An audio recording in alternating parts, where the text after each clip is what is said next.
That's amazing. Okay, we're ready. Okay, to go. Shorty. Okay.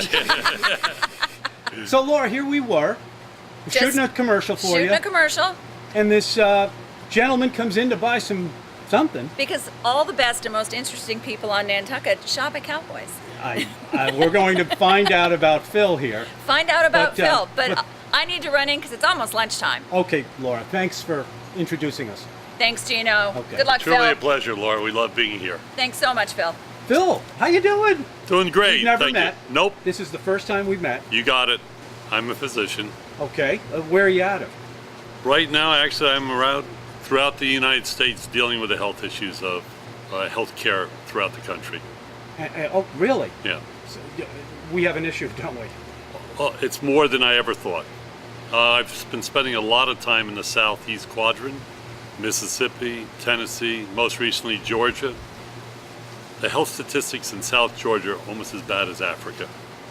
We have an incredible rate of obesity, hypertension, diabetes, cardiovascular disease, and we're doing very little to take care of these people. There's also a big gap between the public health community and the healthcare delivery community. They have to come together. There has to be a whole new model for delivering care. This is not Boston with a high-end institutions that are meeting the problem a little bit better. But I'm telling you, throughout the country, there's disconnect. The physicians have to be more engaged. There has to be collaboration. I use 3 words, Gino, in my language now, and I'm very strong on them. Innovation, acceleration, collaboration. And until we get to this point of all the different players coming together, making sure the patients have more awareness of their own health status and doing something about it, making sure there's not overutilization, underutilization, or misutilization, we really are on the verge of either doing something very positive and productive or maintaining the status quo, which is not answering the issue. How did we get to this place in the first? Well, I think it's evolutionary. I think it's self-possession. I think, unfortunately, there's a lot of meism, not usism. And when you say that, what do you mean by that? Well, the doctors think they own the care to the patient, whereas the patient should own more of their own care.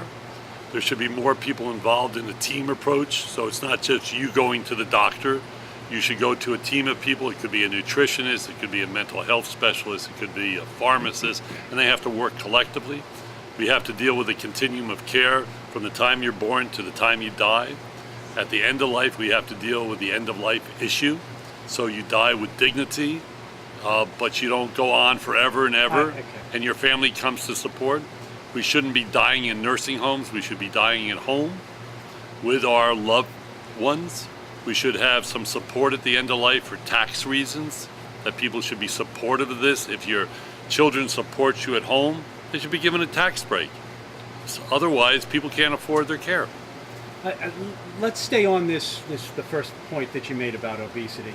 I have my own opinion, and you tell me if I'm wrong, but the way our culture is set up and the way economics are set up and corporations are set up, it's market driven. So when you build a highway and that highway has an exit, and every time you get off that exit, the only thing you see is fast food and food that just really does make you fat and give you giant portions.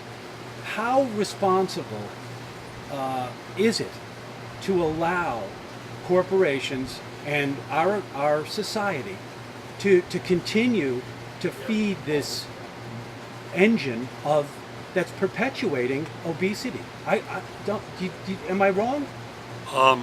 2 things. One, I totally agree with your position. So that's not for I mean, debate. I'm using it as a very extreme example. Let me go back to another thing that I want to start the answer to. The definition of health, which no one hears about in this country. It dates back to 1948 in the World Health Organization. Health is a state of social, physical, and emotional well-being, not solely the absence of disease or infirmity. Okay? We don't hear that conversation at all. We hear about illness care, health care, and the like. Second of all, a lot of the food is culturally and economically based, okay? So people are poorer and don't have the education about nutrition and obesity, have a hard time of understanding the impact.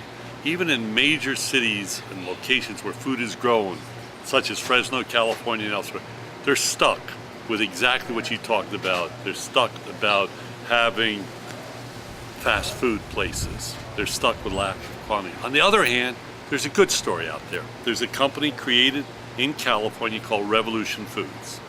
Revolution Foods now serves over 1 million nutritionally positive foods for inner city kids around the country at a fair price. That's a good story. That has to be put forth. Right. Also, the First Lady of our country, Michelle, is putting out energy. There's more energy into nutrition. The question is, can you price nutrition so you have quality at a cost that's reasonable? Right. Unfortunately, even on this island, if you go after organic, good food, you're paying more than if you go to another store that serves the other food. So there is, unfortunately, in our society, a growing gap between those who have and those who don't have. And nutrition is a part of those who don't have more poor nutrition than those who have. So we have to, there's a socio-political dynamic, not just a corporate personal dynamic. I understand that, and that was going to be my next point.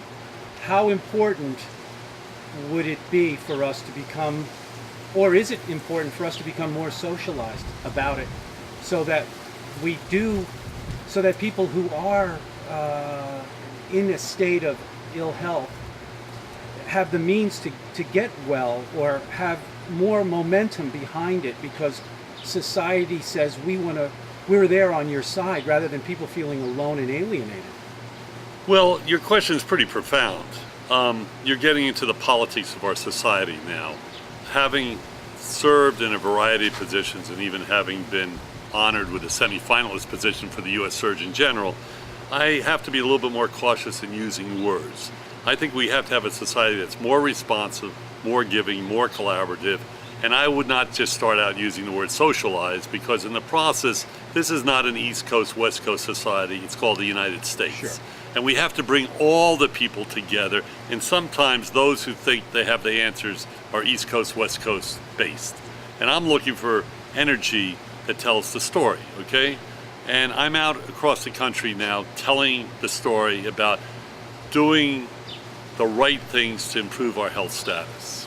And with that, it's going to take some more energy, and it's going to be collaborative. So, and I look forward to working for you. Today, unfortunately, with everything else going on, I only challenge you to continue the dialogue so we can move forward in a positive way. And I share with that with you. How do you do what you do? How does that all come about? Well, I'm working for a large publicly traded consulting firm, and with that I've been able to create an attraction by people throughout the country. So next week I'm in Louisville talking to the Foundation for Healthy Kentucky, exactly on what's it going to take to transform the current state to the future state. Then I go speaking to 30 hospital system CEOs in New Orleans about what's changing. Then I talk to a group of physicians about what the future looks like. So it's all this trying to create a pathway. We're designing a program, hopefully with the Center for Disease Control, the Department of Public Health for the state of Georgia, the Georgia Hospital, so to take on the issues in the South. Rather than just verbalize that there's an issue, how do you put forth real-time, near-time deliverables for change? And that's the challenge. It's not easy. I'm not the youngest person on the block, but I'm motivated to see something happen. You live on Nantucket? We live here part-time of the year. We love Nantucket. We think it's a beautiful place. And to be honest with you, we'd like to absorb some of the people who are here on a transient basis into the social dynamics of change. Have you been here for a long time? On Nantucket? I was here as a youth. I worked in the local establishment as a youth at the Opera House, at Harbor View, and at the White Elephant. Wow. Well, and it was exciting then. You mean as a kid before med school or something? You got it. Awesome. I was a waiter. And then we came back here 3 years ago. My wife is very involved in creating new, high-energy, innovative companies. So she helped create Tesla, Pandora, others. Your wife did? Yeah, she created them all. And she's well known in the field for impact investing, for social change, and return on appropriate investment. So we're both pretty engaged, and our two children are very engaged. One's a new person with GE in their commercial program, and the other, my son, is in your business. He's a TV sports anchor, starting his career in the Quad Cities. Oh, wonderful. So that's it. So what do you think of Nantucket these days? Are you still... It's gorgeous. It's beautiful. It's got some of its own dynamics on its island. Yeah. Its healthcare system isn't changed. They're looking to build a new hospital. That's great. Yep. I think it'd be great if they used it as a place of destination rather than a place where they send people to other hospitals. Okay. And I'm very much into the expression mental well-being. Ah. And I'm very concerned about abuse of drug and alcohol usage, both You for are in- residents Yep. to people who come in. So as far as living here, you know, it's a piece of paradise, and I feel honored and privileged to have the opportunity of being here. However, getting from the West Coast, where I live the rest of the time, getting onto the island with transportation is not always the easiest. No, that's true. Right. But, you know, sometimes that journey makes it more special when you're here. You got it, and I look forward to continue our relationship. Thank you. It was very nice to meet you.